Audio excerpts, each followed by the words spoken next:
I mean, what can I say? Thank you. I couldn't be late. I couldn't be late today though because I'm the one that was like, "Hey, let's do it today." So that would have looked horrible. And so what? Let me tell you what you did, B. Avery. You made me had to work overtime today, my brother.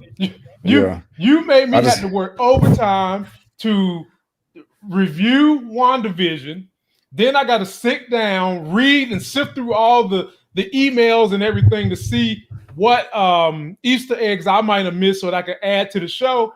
So, ladies and gentlemen, in the building, it's the Life Gain Avengers of Current Culture. It's me, it's Larry, it's that brother B. Avery who made me work today.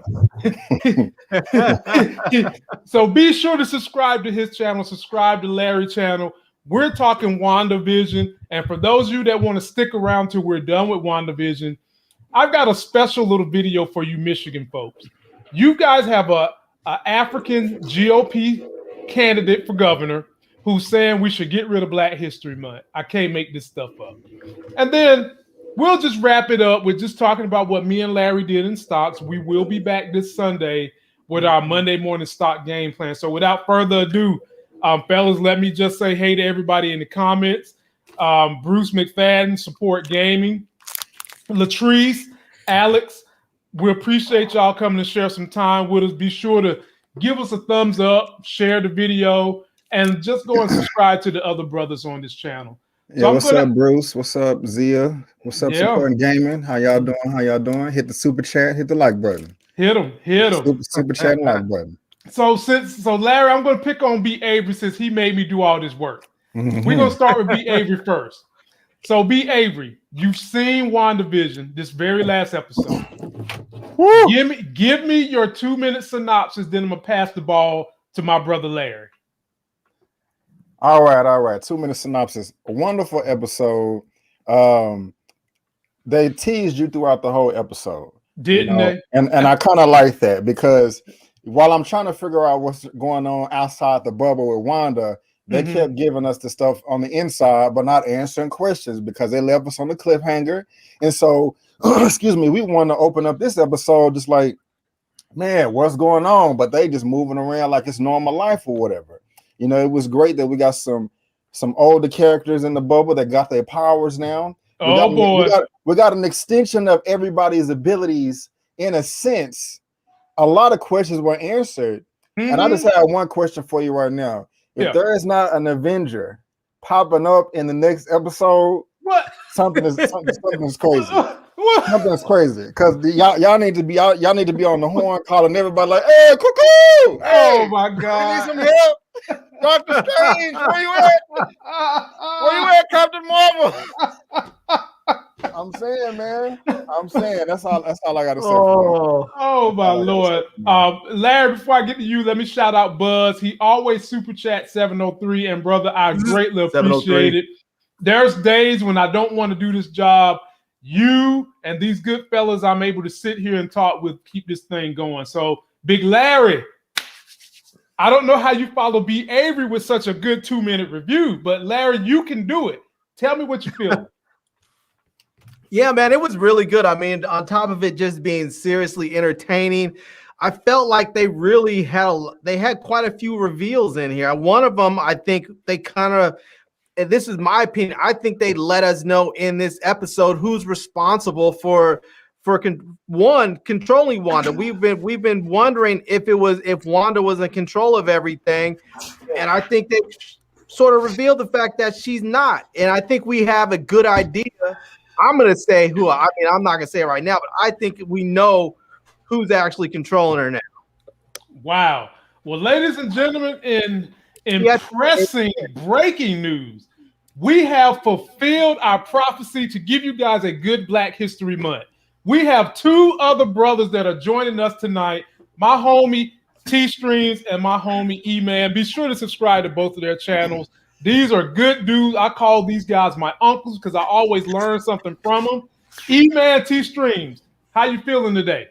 Man, dude, it's been a very, very, very, very, very rough. You see me trying to adjust and do all this last minute stuff, man. It's dude, I'm chilling, man. It's birthday eve. I'm trying to get comfortable. You know, It is what it is, man. I'm good. I can't complain. Shit, if I Hey, did, Lamar, should we sing him happy birthday? oh shit. Hell no, bro. I ain't got no. I don't have a Barry White voice. No. I might not even be singing to my daughter. I might be writing it, but I don't know about singing. If you do, I like the versions with the cha cha chas in it. Oh, well, definitely you ain't getting no song from me. We got the birthday boy up there. We got Magic Mike, and we must have our our local therapist over there. E-Man's making celebrities cry on his channel and all that. I saw that. Therapy. Bro, I just asked the man how he was doing. I saw that. It Yo, need a simple thing. What's that E-Man, about? Simple thing. E-Man, let me set this up for you.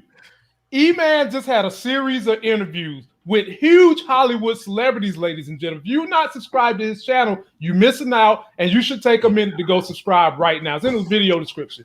This brother had another brother on his channel in tears. Do you hear me? I mean, brother was crying like his mama died. E-Man had him crying. E-Man, what in the world, my brother? Bro, I asked the man, how is he doing? That's all I asked. Yeah. I mean, okay. That's all I said. Hey, All man, right. how are you? Hey, E-Man looked into his eyes and connected with him on a spiritual, ancestral level and said, That's that "Brother, bro man tell level. me how you were doing. Are that you bro man taking level. care of you?" Oh, And the man just broke down. And by the way, my people, B. Avery gets some of these superstar interviews too, and he's not afraid to press them for hard answers. He's not. He will put that good old Carolina Blue full court press on whoever he's interviewing. You have got to check these brothers out when they do interviews. I take cues from them. They do some good shit on their channels. Now, fellas. Hey, Lamar, what's the actress name that B. Avery just interviewed? What's her name? She was on the Jamie Foxx movie joint. Dominique Fishback. Right, Dominique Fishback. I was wondering when B. Avery said he had a Zoom date to watch a movie from a chick from LA. I was like, that's cool. No. I wish. Okay. I wish it was her. I wish. Oh, damn! You're getting yourself in all kinds of trouble right now. But no, let me stop you right there. No, you tripping. Bro, you should have let that at a no comment. Let the people in I suspense. know. Okay. No. I wasn't even trying to set you up, but now I think I feel bad. Yeah. Well, fellas, let me keep us on mission here. Let me shout out Latrice. She sent a super chat sticker. We appreciate you, my family. Now, E-Man, I've been having everybody give their 2-minute synopsis really, really quick, how they felt about this episode of WandaVision. Put your ballot into the hat. So, I mean, look, I don't think it was as mind-blowing as the last episode. Like the last episode, jaw on the ground, like you just like, oh my gosh. But this one was still good. You know what I'm saying? So like, we definitely learned some interesting things. More mystery is coming about. I like the progression that we're getting with Monica's character. I mean, it's pretty obvious if you read the comics of where it's going. But I do believe that we have gotten more confirmation about the fact that Wanda is in control. Because if she wasn't in control, she wouldn't have been able to do some of the things that she's doing. I think she's only partially in control. I mean, here's the thing. It's layers to this, right? Like, the manifestation is coming from her. Now, if there's something else pushing her to do that, then that's just another layer of control, right? Because to me, I'm sitting here thinking, like, if she had the ability to expand the hex, then clearly she can shrink it or create it or destroy it. So she's in control in that level, and we already know that she's able to, tap into people's minds and stuff. So, that is there for sure. But yes, there is that other layer of like, there's got to be something else at play. Now, I have a theory on that. I just dropped that in my last video. Y'all can go check that out. And that has to do with Agnes and her secret plan. And I believe I might have cracked it. I don't know, but I put that out there. We definitely going to talk about Agnes. And I was starting to wonder, how freaky is Agnes? They had pictures of her all in their damn refrigerator with Naughty on her booty. Bro, she was throwing back the hen dog in the last episode. Yeah, I remember that. But Agnes don't care. Hey, That Agnes will ride or die. But fellas, it's that time. We're gonna do the Easter eggs. But before we do it, let me give you guys just a quick little video that kind of gives you some of the essence of what went down in this episode. I got shot like a chump in the street for no reason at all, and next thing I know, I heard you calling me. I knew you needed me. Yeah, we got a confirmation on a lot of levels in this episode. And so we're just going to go on down this list. And I want you guys to hypothesize what are some of the Easter eggs in these pictures that we taken. So I'm going to go ahead and help you out on this one. So this is kind of the intro. And I want you guys to tell me the era and what show were they trying to get inspiration from with this intro. And let me go to B. Avery first, because B. Avery is the one who beat me up, E-Man. He beat me up in our little private chat and told me if I didn't have my ass up here to talk about WandaVision, that y'all was never, ever going to come up here with me again. So I had to do what I had to do. Okay. This is the 90s, early 2000s. I believe that's Malcolm in the Middle. Yeah. I believe so. It does look a bit familiar. So, yeah. Yep. They are hitting it with the old shows. You got it. E-Man and Larry, any comments y'all want to give about the way WandaVision has been opening up the show this whole entire season? I'll give it to you, Larry.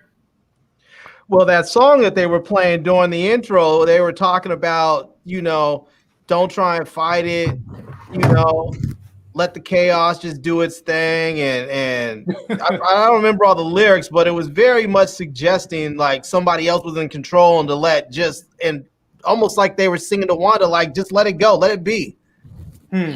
E-Man, I don't per se think they were talking about Wanda in that instance, Larry, but I feel where you're going. E-Man, what do you think about the way they do the intros? Look, I think, I'm kind of with Larry, but I think it was a double entendre going on, right? Like, I think it was also a message to us, the audience, to kind of be like, hey, y'all sitting here trying to crack things and theories and stuff. Just let it go. Just watch the show and be easy, So I think that's kind of what they were doing as well, Well, Marvel know good and damn well it's about 1,000 people on this planet that would love to be producers for them and write scripts that get on YouTube and predict their hypotheses. I'll tell you though, there oftentimes people think like, oh, anybody could do this, or people say I could do this. They've gotten so deep and so subtle with these Easter eggs. I'm not sure anybody could write this one. No. This is one of those ones I don't think anybody could. I think it's You've got to have a knowledge. You've got to have a knowledge of the comics, some of the source material, what works for this generation. I mean, these things are so it takes a team to do this. So, for sure. T-Streams, jump on it. Have you seen this episode of WandaVision, considering some of the things that have been going on? Yeah, after just seeing that little clip you just put out there, I did not catch this. I did not catch this episode. I think the last episode I actually saw, I think, was the one before last when the babies kept jumping in her and Vision looked like they was getting ready to go back a little bit. So it looked like I got something to catch up on tonight. Oh yeah, you're gonna have a ball. Now here we go with the next Easter egg, and it involves our girl.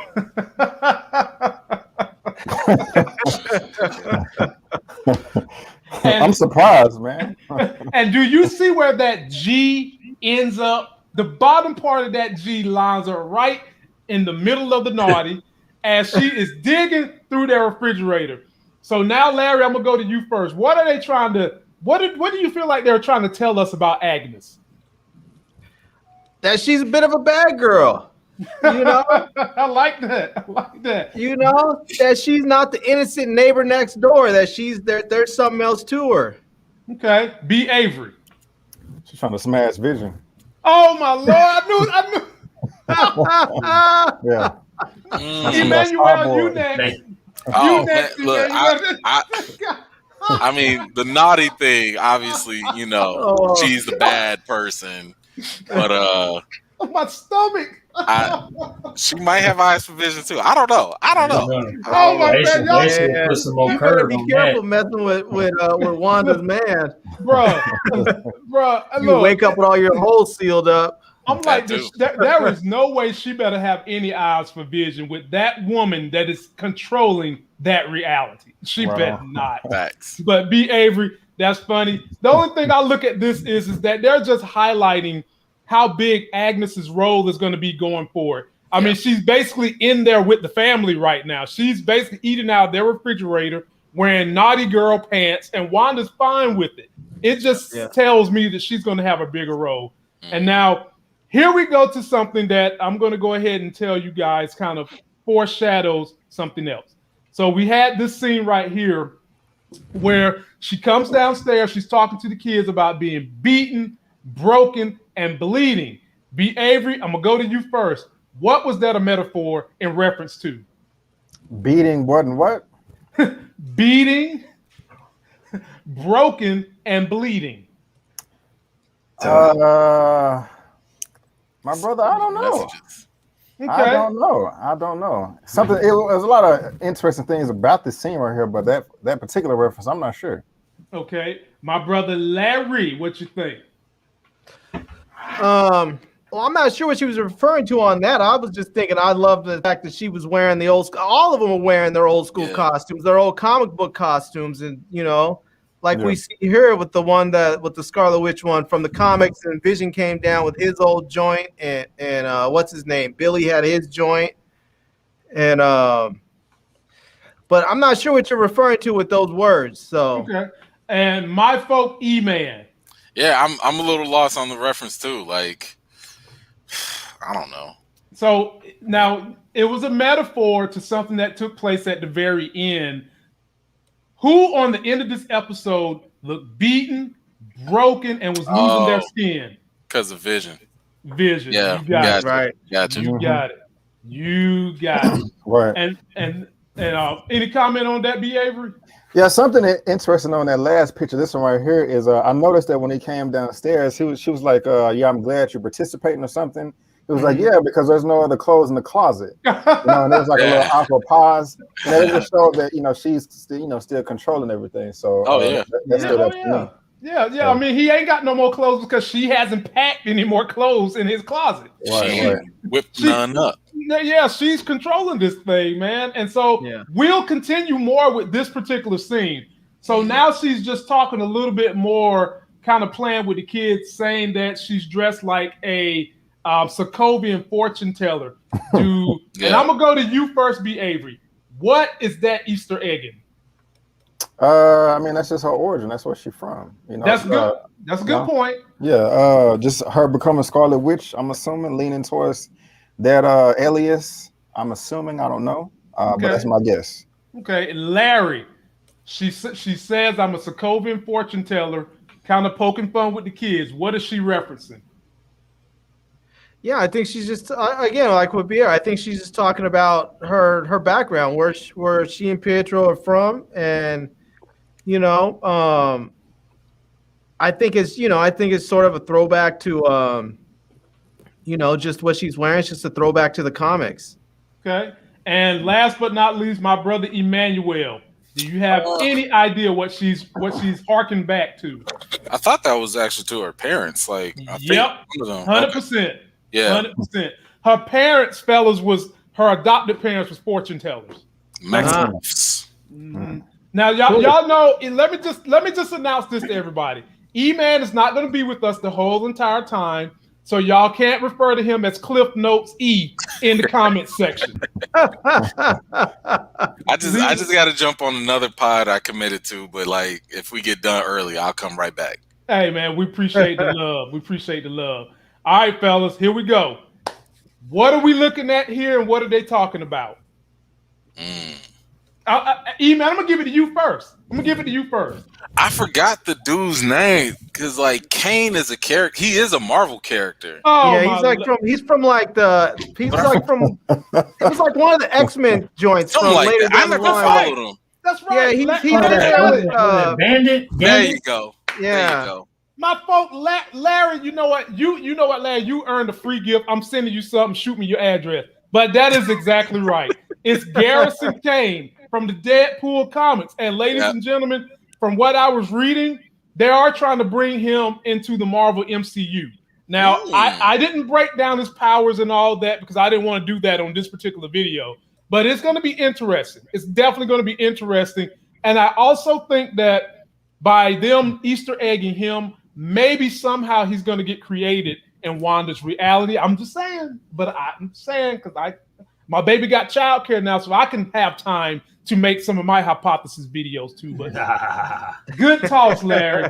Good toss. All right, here we go. Now, Larry, because you got that right, what are we looking at here? Well, that's that missile that they tried to send in there, and Wanda brought it back out. But it looks like it's covered with that same stuff that they were showing that's inside of that energy field that's covering the whole area. But if you look on the missile, you can see it shows the Stark Industries logo. Yep. That's I didn't even notice that. Yeah, Avery, right there in the middle on the top, that drone has Stark. And as Larry said, it's completely enchanted with her magic. And this is when they're bringing it into the Sword base outside of the hex. So good toss on that one, Larry. And it is a Stark tech from the 80s. So good one, Larry. So is that a missile or a drone? It's a drone. It's a drone that had a missile on it. Yeah, it had a drone. It had a missile on it, but it's a full-fledged drone. Yep. All right. Now, we said this last week when you wasn't here, E-Man, but I quickly told everybody this guy's an antagonist.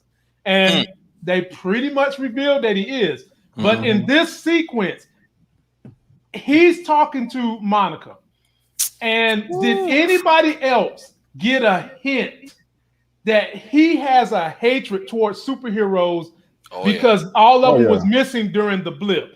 I want my folk be able to expand on what you was feeling when you was listening to everything he had to say during that moment when he was chastising Monica Rambeau. Oh, definitely.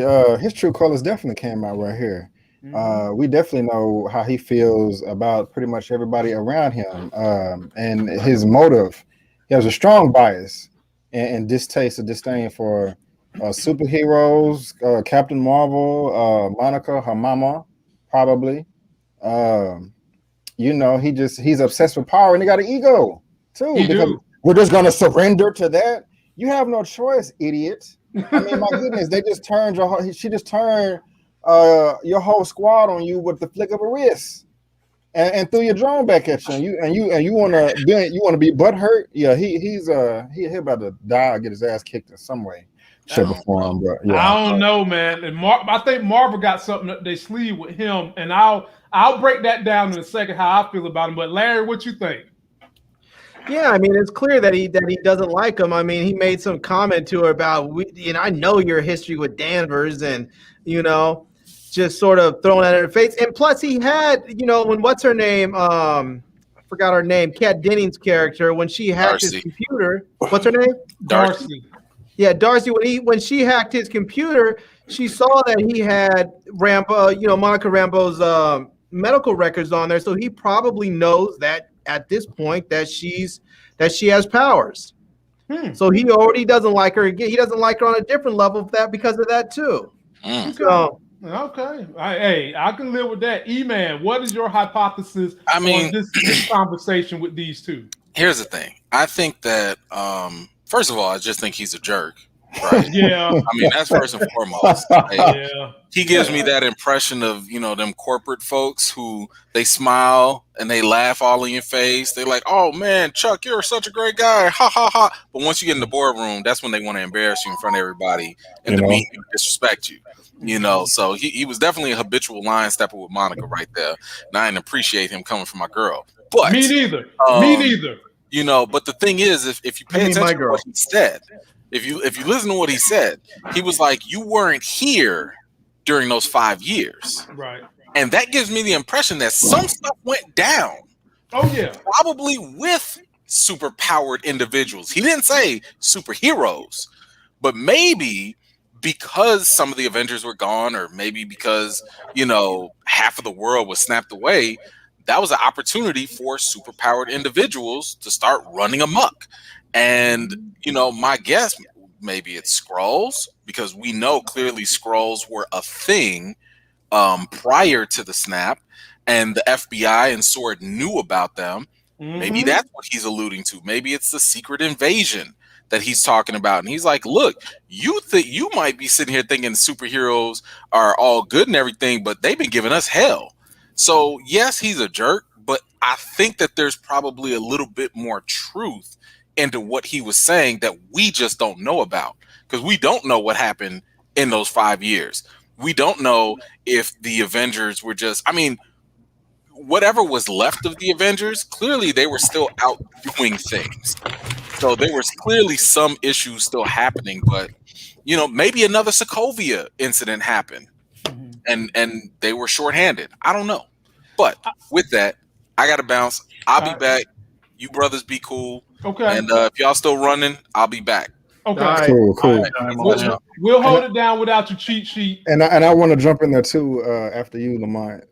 Oh no, go ahead. Go ahead. Okay. And jump on in. Yeah, a few things, man. As first of all, kind of like what E-Man was saying is, I do also think that there is just some important information that he has that we don't know yet that gives some type of legitimacy to his argument. Yeah. That still does not make him, he's still an ass. He's still a jerk. But that is, I am thinking about that. The second thing is tying in with his character Haywood here. I don't know if for some reason, because I saw this 1.5 times. Like I watched it the first time, then I tried to watch it again, but I couldn't finish it because I got busy. But later on in the episode, when they were showing Quicksilver talking to his sister, I got the impression there's some way that Hayward and Pietro are linked together. And I don't know. I just got that vibe. I could be completely wrong, but it just crossed my mind. And another thing, like he was saying, you don't know what happened in the past 5 years when you was gone. I can't remember if I talked about this with Charles, but that is definitely another series or a few series that I want to see.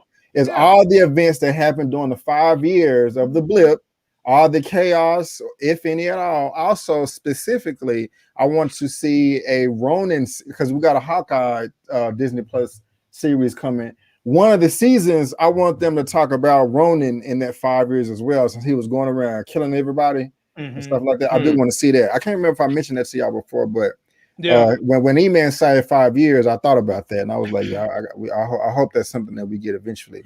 Make all the shows, all the peoples, all the stories. That's right. The only thing I'll add to what you guys have already said about Mr. Tyler here is the fact that we learned in this episode he is tracking the dead vibranium of Vision. He had that vibranium, and they were studying that vibranium the whole 5 years. And whatever this deep-seated hate he has, it reminds me of Trask. If you guys, you guys remember the X-Men from the 90s, right? There was a guy who hated mutants so bad he started developing the Sentinels, Mr. Trask. I'm getting that kind of vibe from Tyler. Like, I don't know if he's going to be, he could be some of the cornerstones to us having the X-Men versus the Avengers. Yes, he could be a cornerstone to that, because you wind up having him and Trask in the comics teaming up to at first try to take down all the superpowered people, and then they wind up getting some superpowered people, kind of like the war story, the Avengers Civil War story, in which he had some X-Men decide, you know what, the people we need to take out is the Avengers. Avengers decide, you know what, people we need to take out is mutants. And that this could be the start of all that in the MCU. I don't know, but the thing we do know is that this dude has ulterior motives that he's not telling anyone, and we'll finish discussing it right here. Yeah, T-String, you got to catch up on this, my brother. Yeah, for some reason, I thought those episodes come on like Sunday, but since I never watch it live, I just go and just cut it on demand. Whenever I'm trying to watch it, I don't know why I call myself waiting for a new episode to come out, and one was already out. Yeah, it comes out on Thursday, my brother. Thursday night. Now, normally we review it on Monday, but the fellas hit me up and just said, "Hey, they ready to do it tonight." That's all. That's all. All right. Now, here's one that's going to get y'all buttons ready. All right, Larry, you getting it first. What are we looking at right now? That's Monica Rambeau's blood work. That's when they were looking at, and they said that it's changing her on a molecular level. And I think what they're revealing is that she may already know, she may have already experienced her powers in some way, but I think what they're telling us is that we're about to see Photon.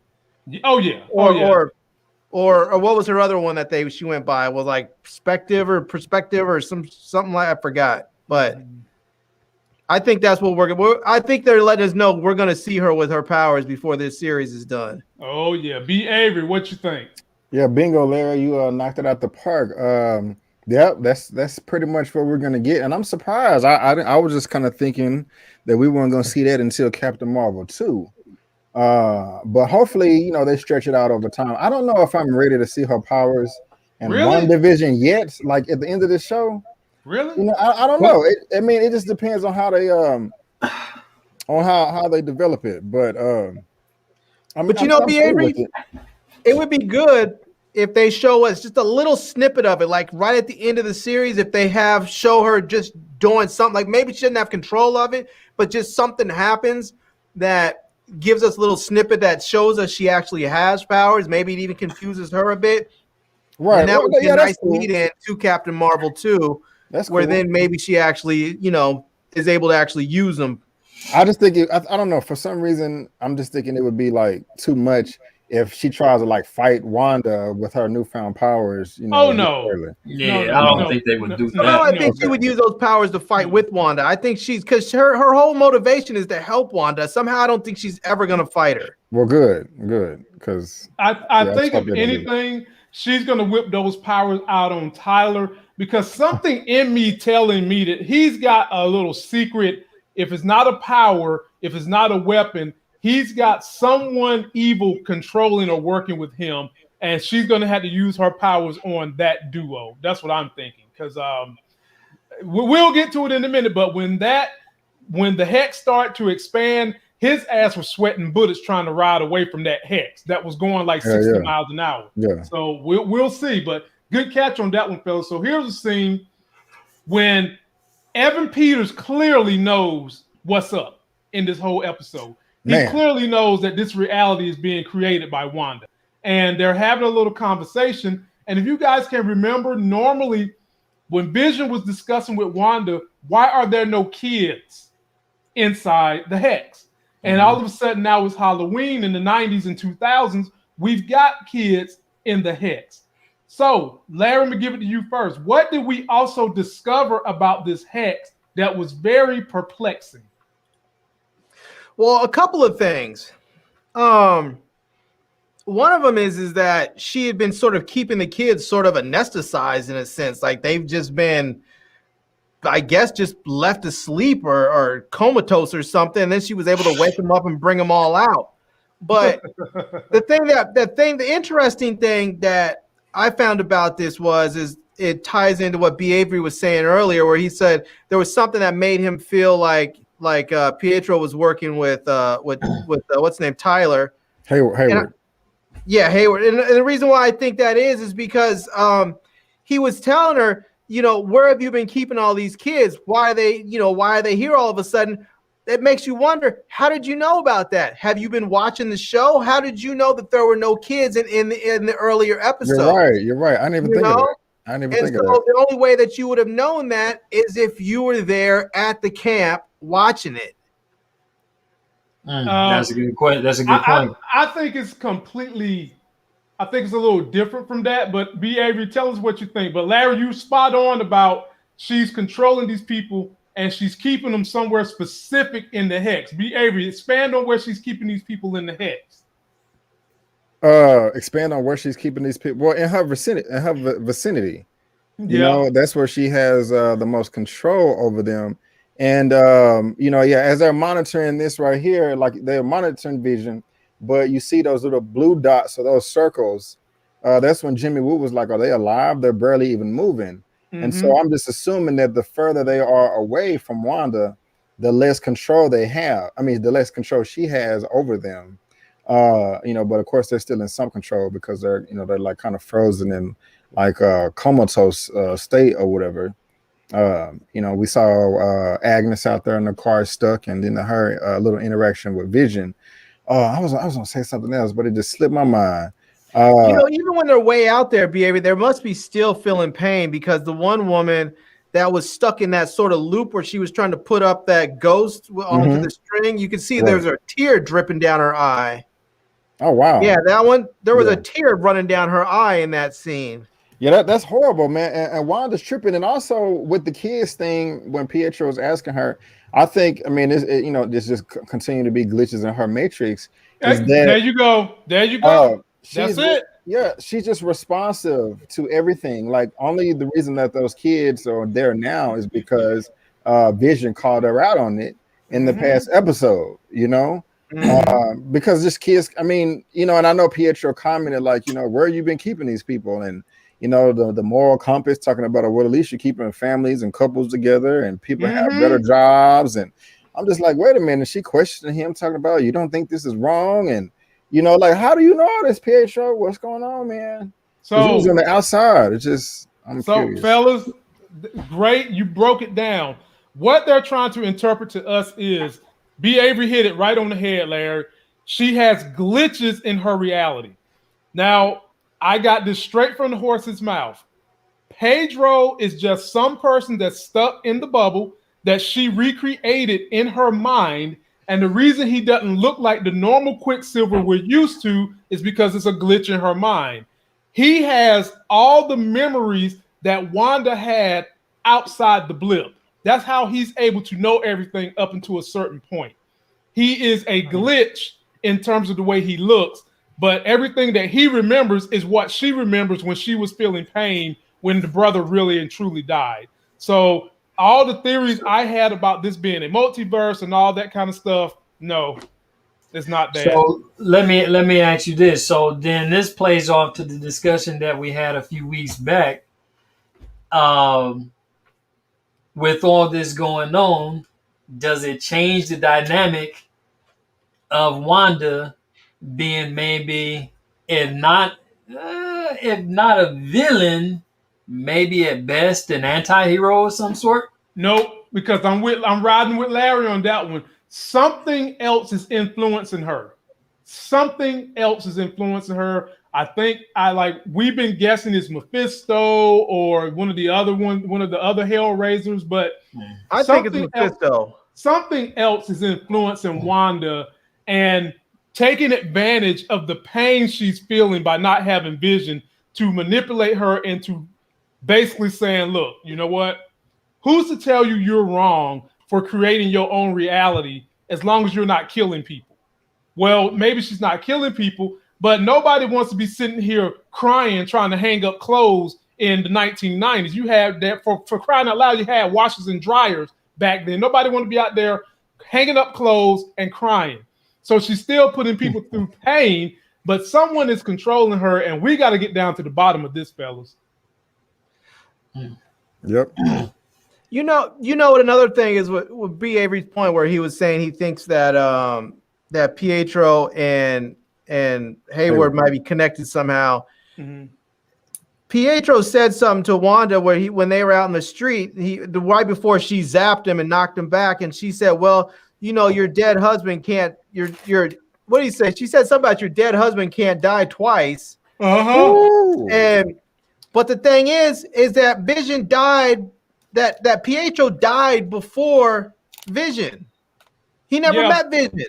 He don't have to meet Vision he feels the pain that she's going through. He knows because of her memories, all the things that's creating her pain. That's what he knows. And he did meet Vision. That was in the same movie.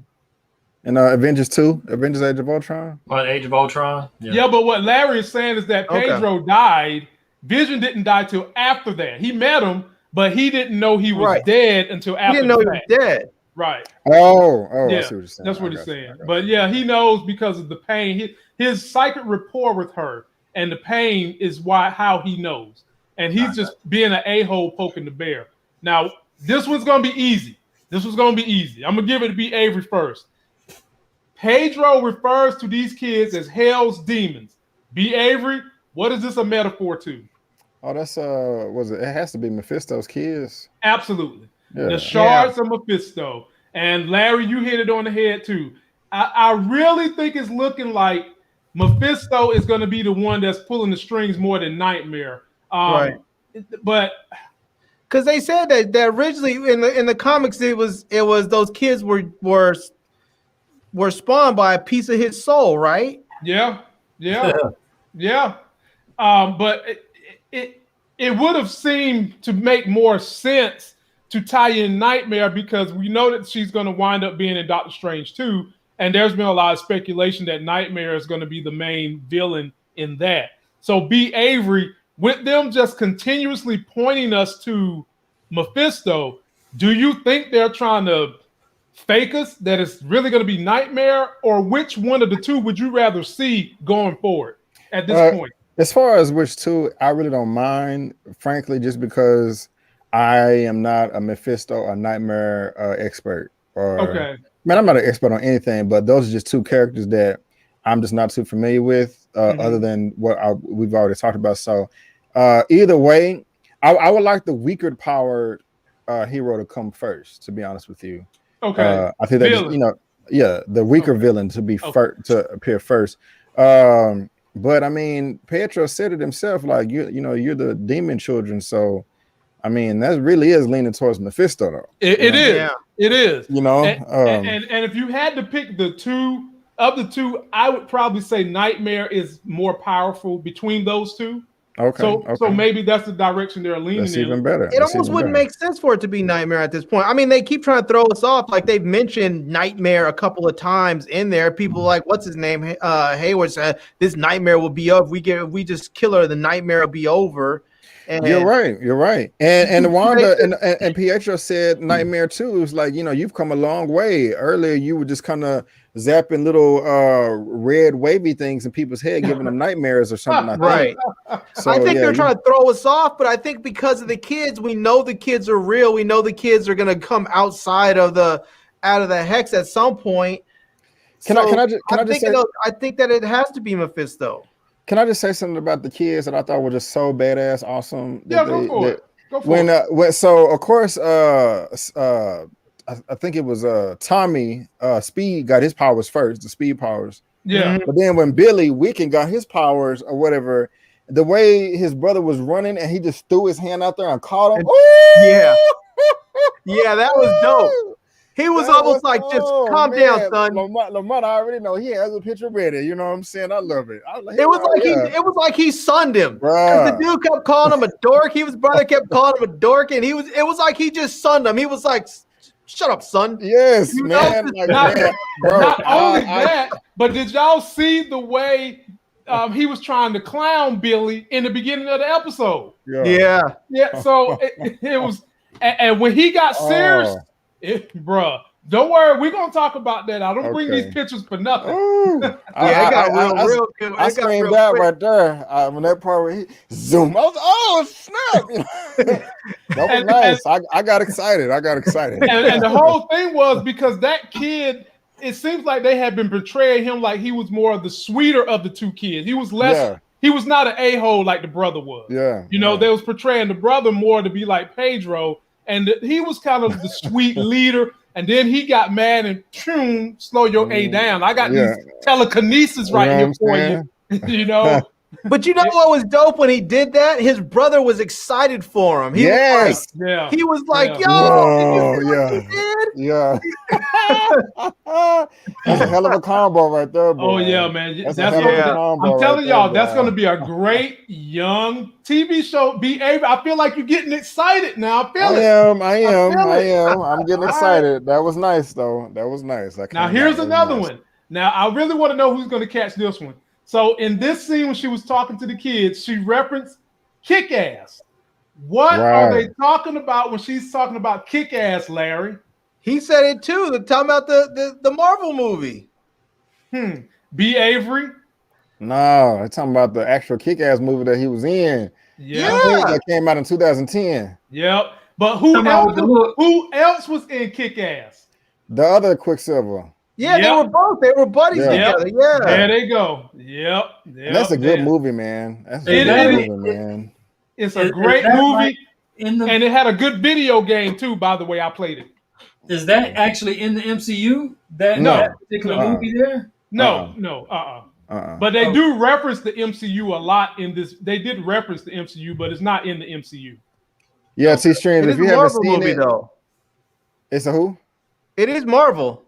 No, it's not. No, I swear it's Marv, like MARV is one of the production companies, but not Marvel Studios. Yeah, not Marvel. It's a Marvel property, though. If I'm not mistaken. No. All right. No. But anybody in the chat, if you haven't seen Kick-Ass, it's a good ass movie, and it's rated R too. It ain't like no stupid movie. It's pretty serious. Wait a minute. Wait a minute, fellas. I got to put this on the screen, because if this right here comes true, whoever this person that just gave me this super chat, I'm gonna need you to come back. I appreciate the $5, by the way. They're saying Darcy becomes Dr. Doom. You didn't hear it from me. Who are you? No. Who are you? Man, I just got to level with you now. I'm grateful. I am very grateful for the super chat. I tell anyone, I accept nickels, I accept quarters, whatever you want to super chat, I accept them. But it's hard for me to believe that Darcy is going to be Dr. Doom. No way in hell. No way. I wouldn't be mad if it happened, though. I would. You don't think that would be sort of cool? Yeah, I like Darcy. I'd be mad. I'd be mad. But if it happened, brother, I'm going to give you all the kudos and say it happened on this show first. All right? So here we got our boy Herb. Who is he talking to in this scene right here when he's describing to someone pumpkins is getting smashed, candies is getting stolen, women's hair is getting cut off, graffiti being sprayed on everything, men is getting their toenails cut. Who was he talking to?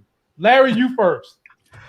Man, I don't know. I'm assuming maybe he was talking to, well, not Vision, because Vision wasn't part of the neighborhood watch. So, man. Right. B. Avery, who do you think he was talking to? Man, I'm not sure. I'm assuming it's somebody else in the neighborhood watch, but I don't know. Because they were just repeating what Pietro and the other boys was doing, so I'm not sure. Fellas, he worked for Sword. He was reporting to Sword everything that was going on. Yes. Wanda has him, but she doesn't have complete control over him, which leads you to believe more that Tyler Hayward is working with someone, some conduit that is preventing some of these people from being completely taken over by Wanda. And he's not telling Monica the whole truth. We've already discovered he's lying to Monica, but Herb was reporting to Sword. But that's a damn good outfit he got on there. I was like, yo, he got the cameo high top. Oh, yeah. Okay, now like this is Halloween Larry Blackman. Hey, man, you got it. Now, this is the one you and B. Avery knocked out the park. This lady basically being frozen by Wanda, but here's the thing. All these people that are frozen by Wanda are on the outer barrier. Fellas, why do you think they're closer to the outer barrier? And I'll go to you first, B. Avery. I just think that's where they reside, where the money reside. They just happen to stay outside the outer barrier, and Wanda just doesn't have as strong of a connection out there. I think if she gets, if she walks or drives or over there, they'll become more active. But I don't know. That's what I think. What you got, Larry? Yeah, I was thinking the same thing. It seems like it's just because they're closer to the edge. It seems like the further they're away from, and I'm not even sure if it's just further away from Wanda or so much just a further away from the center. Maybe I think that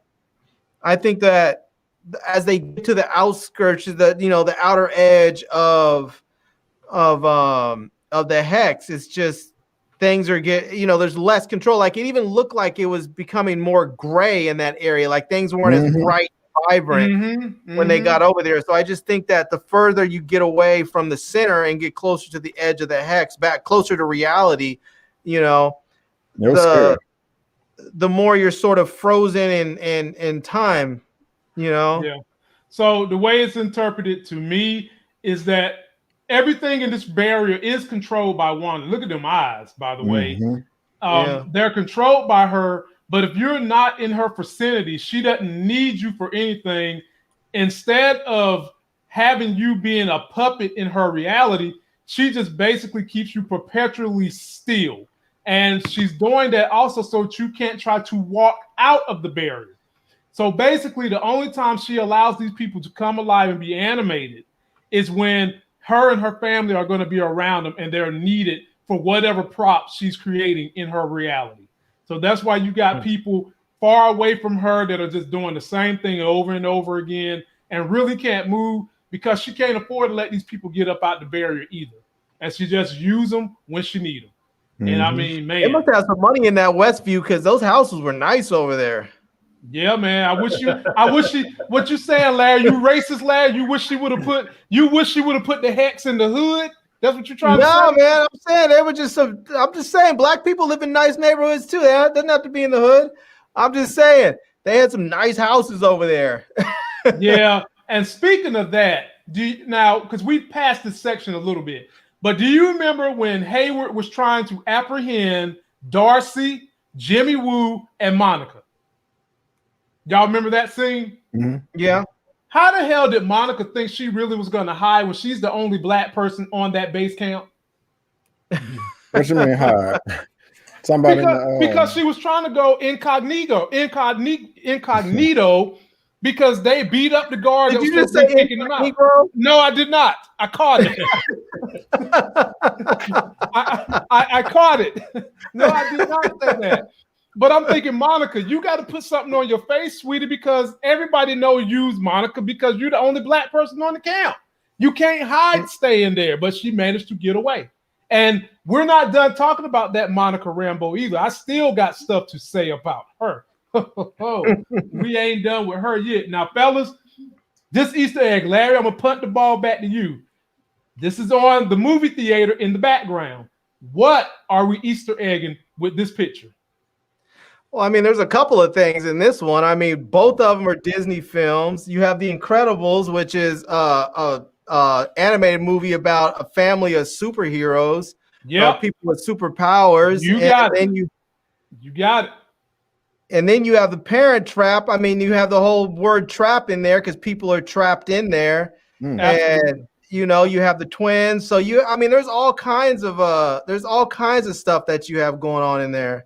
Damn, boy. And Larry ate his Wheaties this weekend. Be Avery, there ain't really nothing else to say, so go for it. Yeah, what Larry said, what he said, and what he said some more. Yeah, so ladies and gentlemen, see, when y'all pick on Larry, he go get his Wheaties, he go and chug up, and he gets ready to do the thing. Everything Larry said is spot on. And Al Book, I appreciate you, my brother. Love that shout out. And go ahead, B. Avery. I wasn't Lanny hating on him last week or last time talking about them. Yeah, she was there talking smack. Some of us also have YouTube channels and have a lot of work to do. We don't always have time to go watch episodes twice. Yeah. Tonight. I would agree, but you hitting home runs tonight. Yes, The Incredibles by Disney, talking about a superpowered family. We're talking about Wanda. And The Parent Trap, everybody is trapped inside the hex, and we've got twins. So good toss, Larry. Here we go. Next one on the board. Wanda is talking to the twins, and you got the little twin right here who's got Quicksilver's powers just running all over the place. And did y'all see when Wanda caught him? I mean, she caught him with that old man forearm strength. Like, bro, I don't care how fast you're going. I can catch you know what. Then she tells them, you guys can go anywhere you want to, but do not cross Ellis Avenue.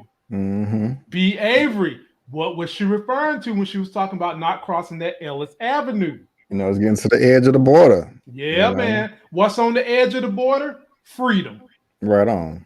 And that's exactly what they was talking about. As you see, Mhm. Vision had made it all the way here. And you know we're going to have to talk about Vision getting to the edge of the border. But Wanda Mhm. was just basically warning her kids, you go past there, you might be out of her barrier. All right? Mhm. Did they Yes, name sir. that after President Ellis? I doubt it. I doubt it. And okay, so what did we figure out was going on right here, Larry? You get the ball first. Well, that was Vision that they were tracking there. That was tracking his vibranium decay. Right. Now, I mean, that's when he was trying. I believe that's when he was still on the move. When he hadn't left yet. He was trying to move up out of there. I think that's when he was heading towards the edge of town. right, you got. And they were looking, saying, where is he going?" Now, B. Avery, finish this thought off because Larry done got you halfway home. Yeah, and then just those blue dots are the people on the edge that are not moving really. Yep, you got that too. And Vision is going around trying to figure out what's going on, and they just stuck. Okay, all right. So you've got all that going on, and then you have the question of exactly why is Tyler and Sword tracking vibranium decay? Yeah, I thought his name was Tyler Hayward. Oh, you may be right. Yeah. So I mean, I think they probably put it in him so they can track him. Well, they specifically were trying to weaponize him. They specifically said vibranium decay. Specifically said that. So maybe when vibranium decays, it leaves some kind of signal. But the thing is, I'm with you, Larry. You feel like they was trying to weaponize the rest of Vision, or do you feel like they was trying to extrapolate the technology out of Vision? What is Tyler trying to do with Vision? Because this is when Wanda came and broke his ass out. But she broke him out of a Sword facility. Yeah, I mean, well, B. Avery, what could Tyler want with decay and vibranium? What's the end goal? I mean, power. You know, he just want to turn it into some type of weapon or device that's going to possibly give him the upper hand, give him power, give him access to more things. Okay. Thank you. Yeah, I'm with you, man. I guess they'll reveal that one later on, but he's up to something, fellas. He's definitely looking like, just from my viewpoint, definitely looking like he got something big planned. Yep. And how would you guys feel if Marvel revealed that Tyler is just the manifestation of Mephisto in the human form? Would you guys be upset with that at all, B. Avery? I don't think I would. I mean, as long as it's a smooth transition and it makes sense, and I don't think I would be. Because right now he acting like some things he not aware of from that standpoint. Whereas if Mephisto is sort of puppeteering things in the background, he would definitely be knowledgeable of them. Mm-hmm. But I definitely wouldn't put it. I definitely wouldn't put it past him being like, who knows? He might end up being a villain of some sort. Who knows what type of tricks they're gonna pull up out the hat. But they have been growing it each episode. His disdain for whatever's going on, and at some point is definitely going to peak. You got that right. We just don't Shout know. out to Al Boog for having my back. Yeah, I was gonna say, man, that's Al Boog having Larry's back. Larry been on it. He's been on it. And here we go to the next one. This is Monica Rambeau. B. Avery, I'm gonna give it to you first. What is she saying in this scene? She is saying that she is gonna hook up with her guy. Yes. Give her some type of technology. Yes. Kato, be more careful. Yeah. And Larry, my bad. Yeah, I guess you were right about kick ass. So I apologize. No worries. Good thing for being right and me being wrong. But yeah, I'm curious to know who this is, who she's talking about. Well, here's the thing. Did you guys catch? She said her male friend. She didn't say female. She said man. I mean, I think it was you said before, Lamar. I think you were talking about that we were going to see what's his name from the Fantastic Four, and since they said that the engineer was going to be a man, I think we pretty much confirmed it at this point. No, I said it was going to be Blue Marvel, not the guy from the Fantastic Four. Blue Marvel. Oh, right. You did say Blue Marvel is their Superman, super powered. He's a black engineer, and he was on a team with Monica Rambeau before. There's Dr. You think Adam they would bring Brashear. somebody that powerful in this soon? I think they would, but they wouldn't let him discover or use or know that he has these powers this quickly.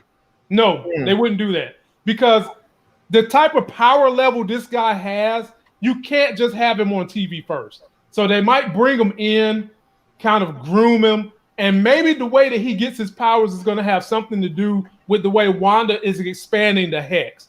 But I can easily see them bringing him in to start anchoring his character. But when you bring this guy in, he has to be iconic. Because if you've read the comic books, and this is a superhero team you guys are looking at right here.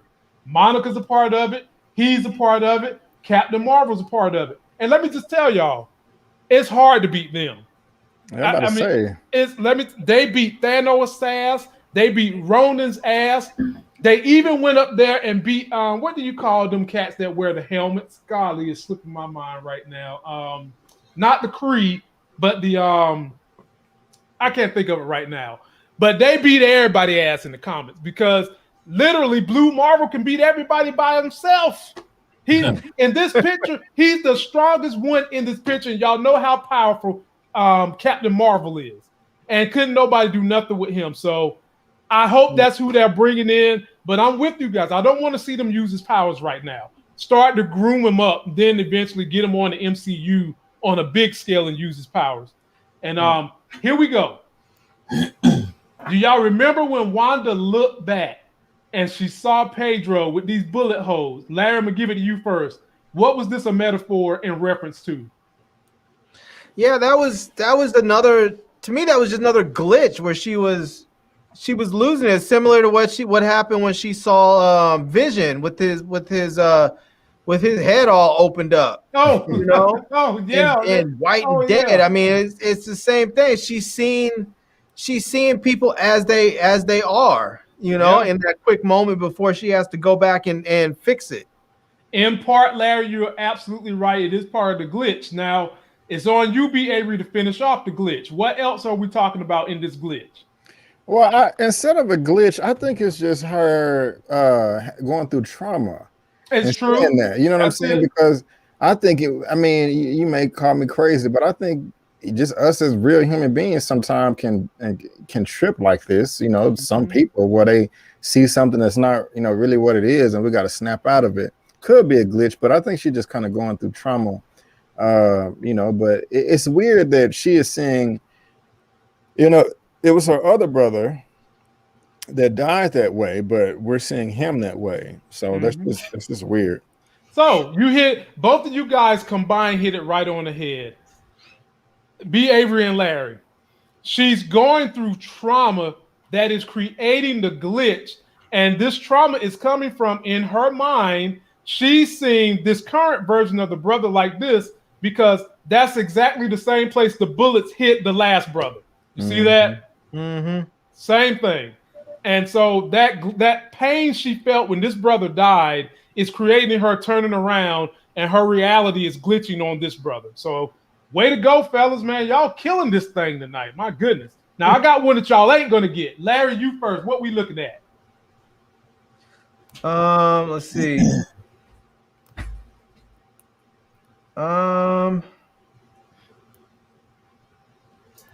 Definitely not a Spotify playlist. Hell no. It looks like someone's about to send because what's his name? Randall Park's character's name is James Woo, isn't it? You got it. Yeah. So it looks like they're about to send him an email. And I guess it's coming from Sword, so you know, it looks like that's part of it. B. Avery, can you finish this off? Yeah, I don't know, man. What Larry said, I saw that they're trying to send James or Jimmy an email. I wonder who it's from. I mean, Darcy this is was Dorsey. hacking, so maybe she's sending it to him. Yeah, this is definitely Dorsey sending Jimmy Woo, because this whole episode, in order to get into this information, she had to use Jimmy Woo's password. So she's sending Jimmy Woo a message. But do you see the names right below it? James D. Gadd and James Alexander. Mm-hmm. Basically, what Marvel did and what Marvel loves to do, the Easter egg here is James D. Gadd is the executive producer of WandaVision, and James Alexander is one of the two kids. One of it's either Quicken or Speed, Wiccan or Speed. Huh. So they just throw those little That's tidbits funny. in there, yeah, just to get you going. Now on this one, what are we seeing here? B. Avery, talk about this. This is pain. Man, yeah, this is pain right here. I think it's blatantly obvious and clear now that Vision cannot survive outside the bubble. And who said it first? When somebody on this screen tried to tell me you don't know what you're talking about, Lamont, and I told y'all he couldn't sustain outside the bubble. But I digress. Yeah, he is falling apart. Yeah, So that ain't. Yeah, he clearly cannot survive outside the bubble. Nope. He is linked to Man, that that sort power of source. sucks. Oh yeah. So Larry, what you think? What you got? Yeah, it was interesting when you watch this scene. It wasn't just that he was falling apart, but it was like all the stuff that had made him whole again was being ripped off and sent back into the hex. That's exactly it, man. Basically, as he's trying to get out and he gets sucked back in, Wanda's reskinning him, which lets you know, as B. Avery said, there's no way he can survive outside the hex. He can't. And I thought it was traumatic too, that even as he's seeing himself being ripped apart, he's still trying to get outside the hex.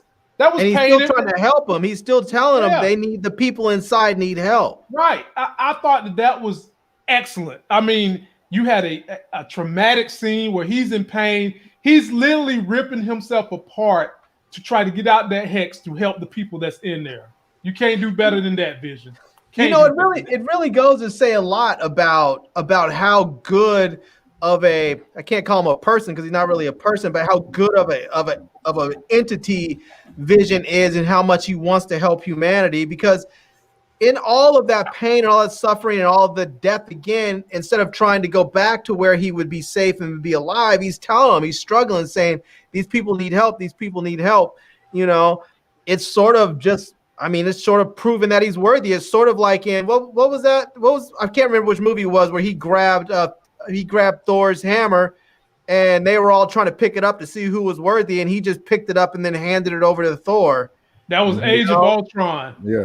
Yeah, it's like he's truly good and worthy. Yeah, he's the man. Damn, post fella. All right. This is the one y'all love. Yeah. That was dope. This is basically when Billy finally revealed his power. Billy revealed that not only does he have telekinesis, but he has telepathy. And he was able to tell his mama where Vision was at. And when he told his mama where Vision was at, this is what she did. And fellas, what was the next thing that happened? Man, she expanded that bubble and you damn right, man. You damn right. Trying to save her baby. She was trying to save her boo thing, and that thing just kept expanding. But as it was expanding at a rapid clip, almost supersonically, the things that was being changed was coming in one thing and then coming out the damn circus and hot air balloons and all kinds of stuff. Yeah, that's kind of weird to me because like. At first, I thought it changed to the time period, but it was a bunch of circus stuff. So I'm thinking that's just because it was Halloween. I don't know. Yeah, I was thinking that it has to do with the way Wanda looks at them and feels about them. Like she thinks they're a joke, that they're clowns, that they're not to be taken seriously. Yeah. Mm-hmm. It could definitely be that, but what we do know is her ass was hot, and I think they've just highlighted to us what we've said 3 episodes ago. She could probably expand this hex as far as she wants to expand it and be over the whole world. Yeah. I mean, and if Monica's DNA is getting changed by going in and going out, what the hell do you think is going to happen to anybody else who's been in and been out? Herb's DNA is going to change. Agnes' DNA ain't going to change because I think we're all banking that Agnes is Agnes the witch anyway. So if it does change, it might change where her powers might be more enhanced. So, man, and here we are, fellas. We're down to the last two right here. Here we go. B. Avery, it's on you. What was going on in this scene right here? Yeah, she was just basically saying, "Don't talk smack, or I'm gonna knock you back." This is where Pietro Quicksilver was like, "It's not like your boyfriend Vision can die twice." Yep. You know, so she didn't really like that comment, so she sent him flying. You know, yeah. So she's pretty serious. Oh yeah, Larry, what did you think about this? Yeah, this was that scene where I was saying that he said to her, you know, your dead husband can't die twice or something like that. And you know, how did he know he was dead? But the other thing I liked about this was it was clear that she was just giving him like a nice sibling head smack. Just, you know, you're not really trying to hurt your sibling. You just want to punch them hard enough that they know that you're there. Because we saw the way that she threw, Monica all the way through walls and everything and put her right up out of there. And she just sent him and threw him into the hay bales. So, you know. I mean, technically, she could have really killed him and Wanda if she wanted to. I mean, him and Monica if she wanted to, but she didn't. Right. It was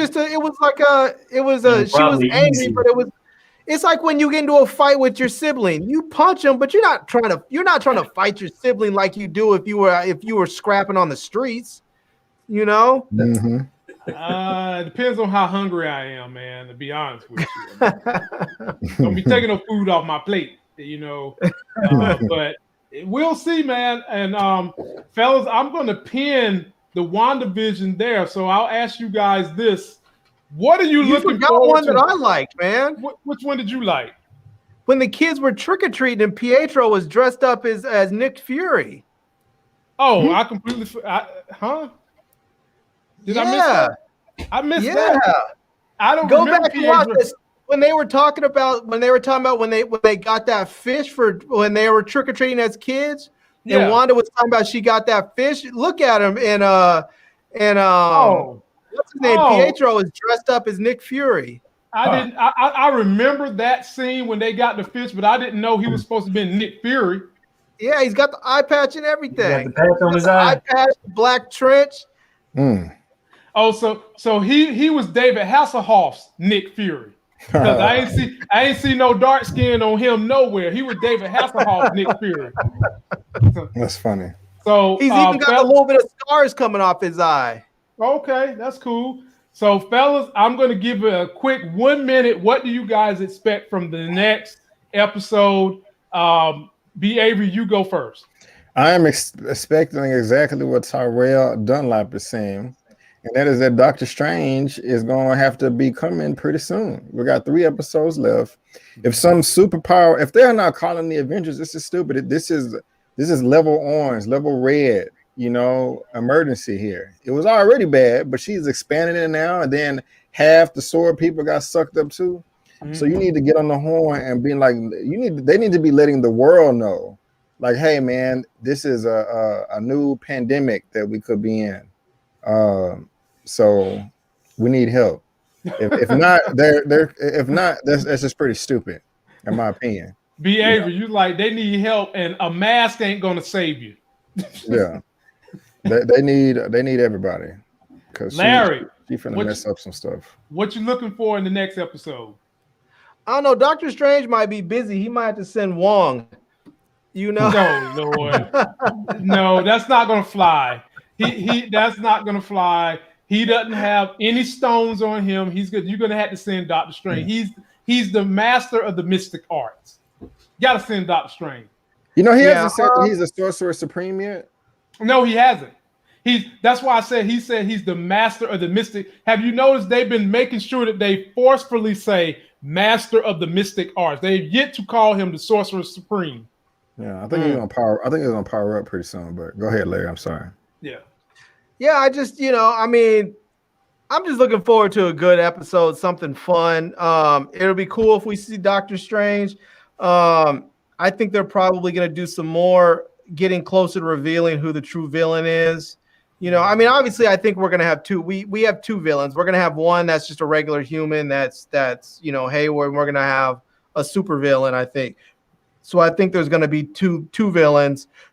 I mean, they could make it. They could make it where maybe Hayward is Mephisto or somebody, but I don't think so. I think they'll give us two separate villains, one human and one super, one super powered or super villain, whatever. Okay. So I just want something good, something fun. I'm curious to know what you guys thought about the commercial, because every episode they do a commercial. In this one, they had that Yo Magic, which I thought was sort of a play on like Yo Play, the yogurt or something. But we saw that they gave it to the person on that little desert island, and they couldn't open it and just sat there fiddling with it, and then they just died and decayed away.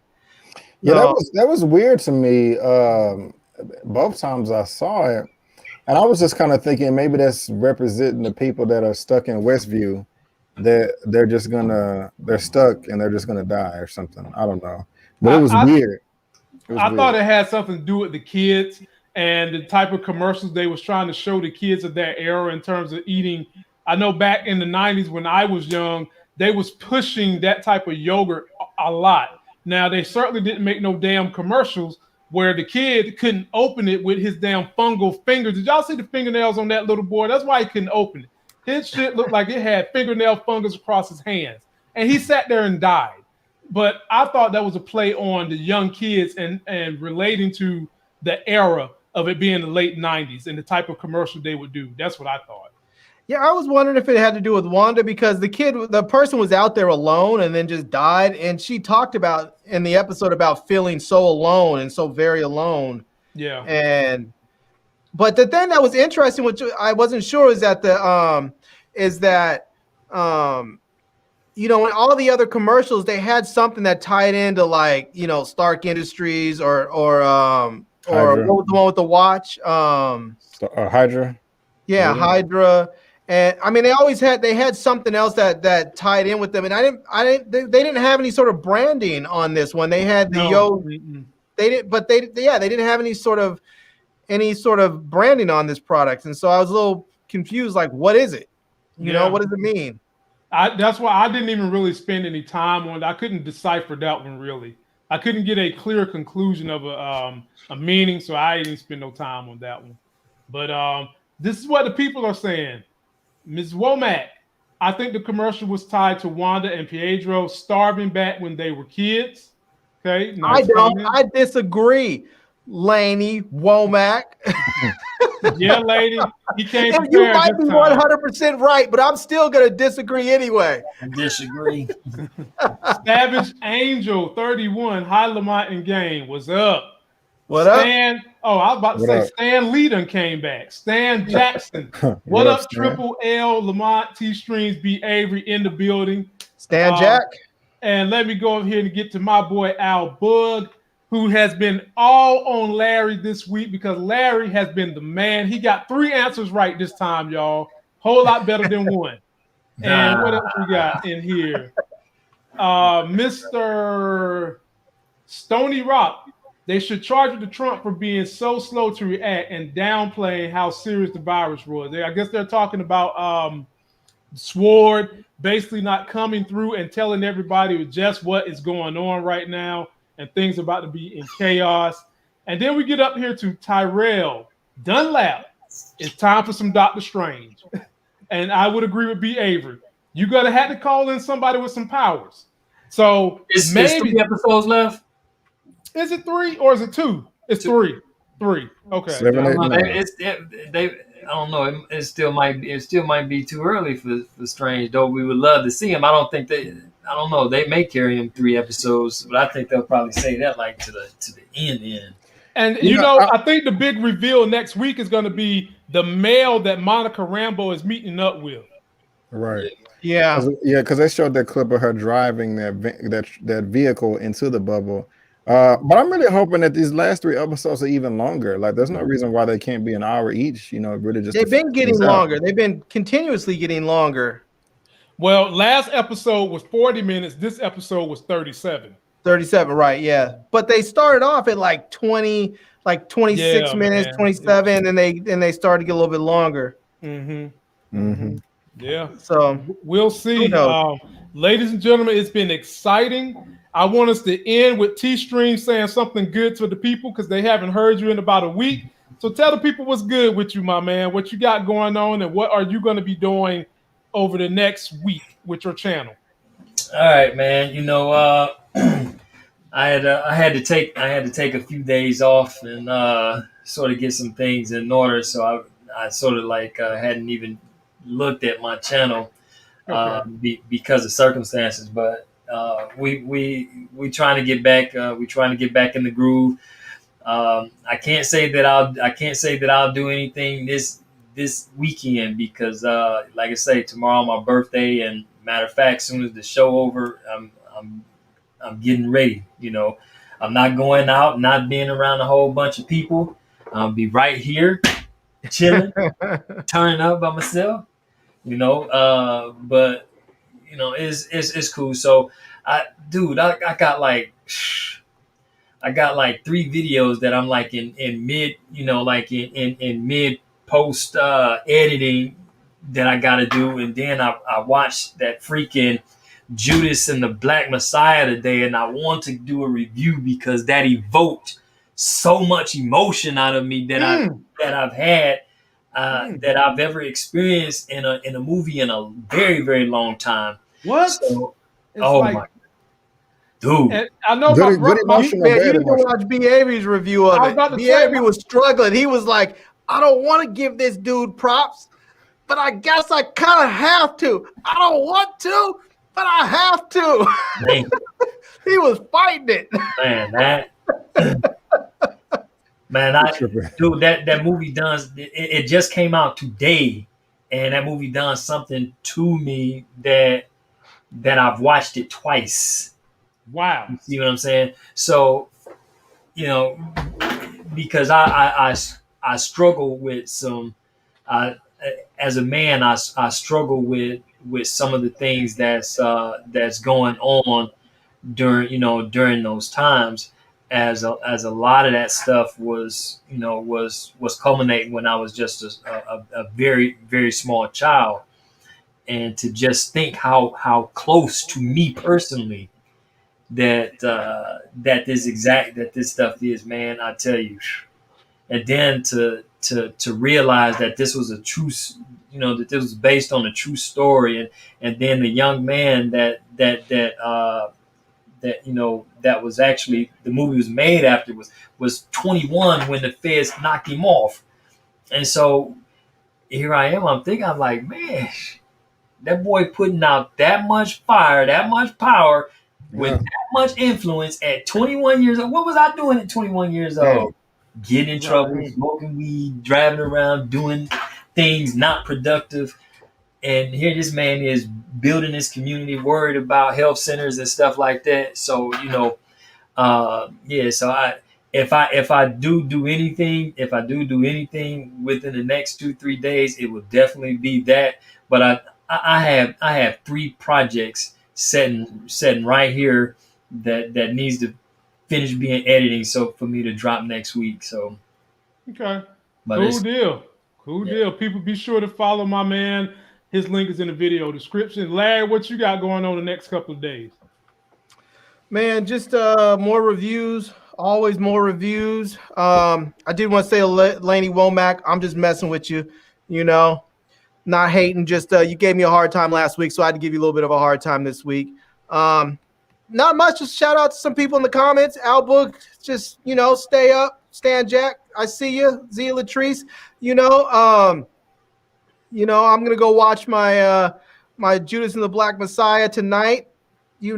I am a black revolutionary, and I'm gonna I'm just gonna go watch it and enjoy it. It's supposed to be pretty crappy weather this weekend, so I'll probably be in all weekend. But when I do go out for whatever reason, I will be wearing a mask and I suggest that all of you do the same because I don't want anybody out there to die.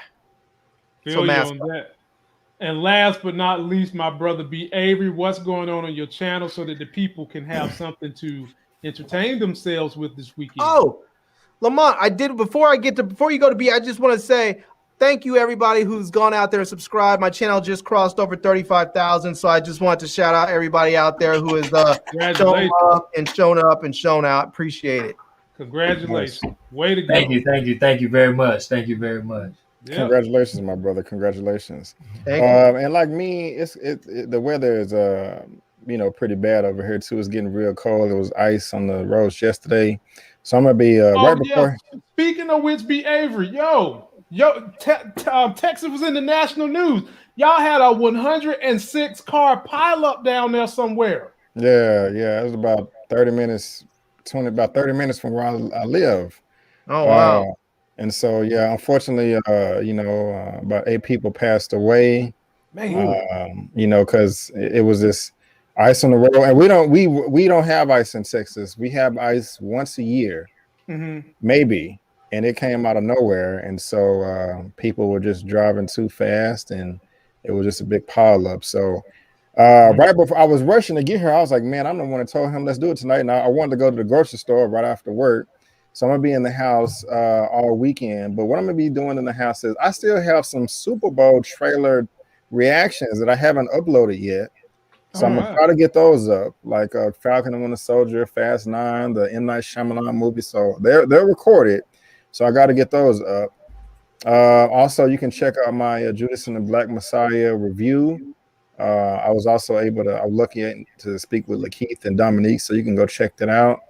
And I think on this Sunday, on top of the Movie News Roundup show, I'm also trying to fit in my schedule the Equalizer with Queen Latifah. I think I'm gonna try to get it a try. Because I've heard nothing but good things, so I may start doing weekly recaps of that. And T Stream is giving me ideas because he got that Goku Black and that Vegeta in the back. You know what I'm saying? So I'm a Dragon Ball Z, Dragon Ball Super, not really GT fan. So I'm just gonna make this announcement now. If you're into that right there, when Dragon Ball Super comes back, I'm gonna be doing recaps for those episodes, whether it's a recording or a live show. Because that's my childhood right there. But that's the little things that I got going on right now. That's right. What do you have going on? Be sure to subscribe to everybody's channel. Ladies and gentlemen, I have nothing going on but L. She just started childcare. She got a little temperature from the first time when kids go get exposed to other kids. So I'll be making sure she gets back healthy so that she can go back to school Monday. I'll be teaming up with Larry Sunday night for the stock roundup, giving you guys a game plan for a Monday so that you can make that money.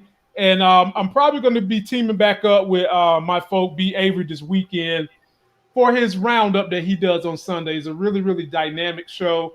And if you like the Equalizer, B. Avery, I might team up with you for that. Larry already done punted Queen Latifah 2 football stadiums away because she's too chunky. He said to be an action hero.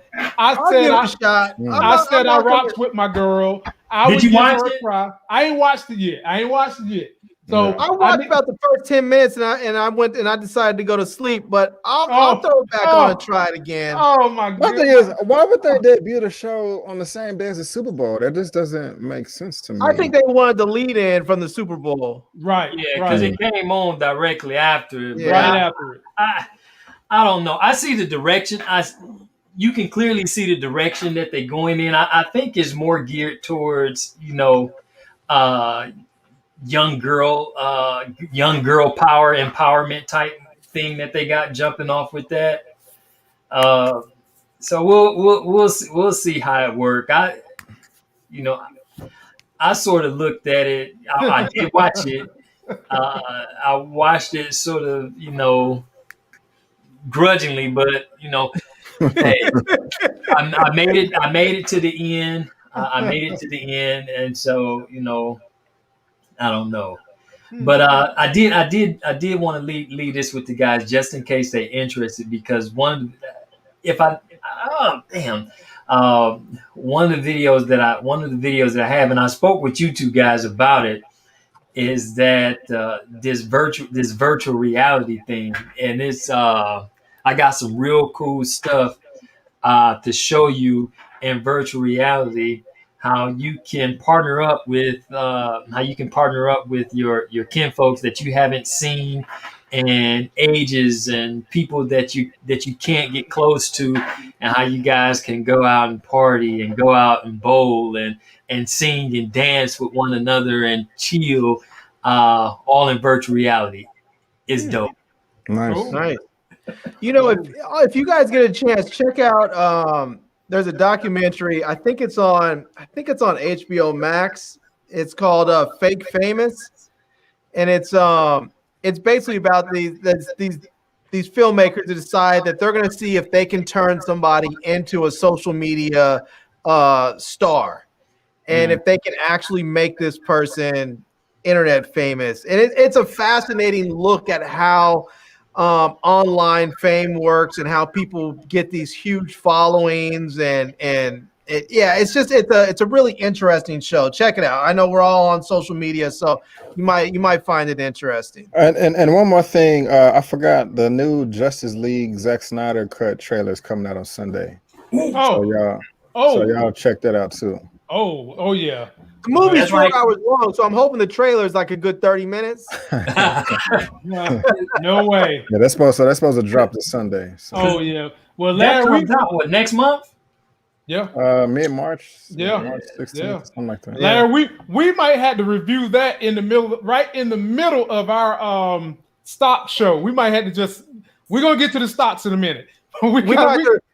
Maybe we'll do it. We'll tie it in with how the company that what is that? Who does that? Is that Warner Brothers? HBO, yeah, Warner Brothers. Or maybe we'll have to tie it in with their stock price or something. Yeah, or any other streamers. We'll do something. But ladies and gentlemen, Subs. There you go, subs. Yep, that's it. We're out of here. Be safe. Mask up. To that next Sex is Hell video. We'll see you guys. Peace. Peace.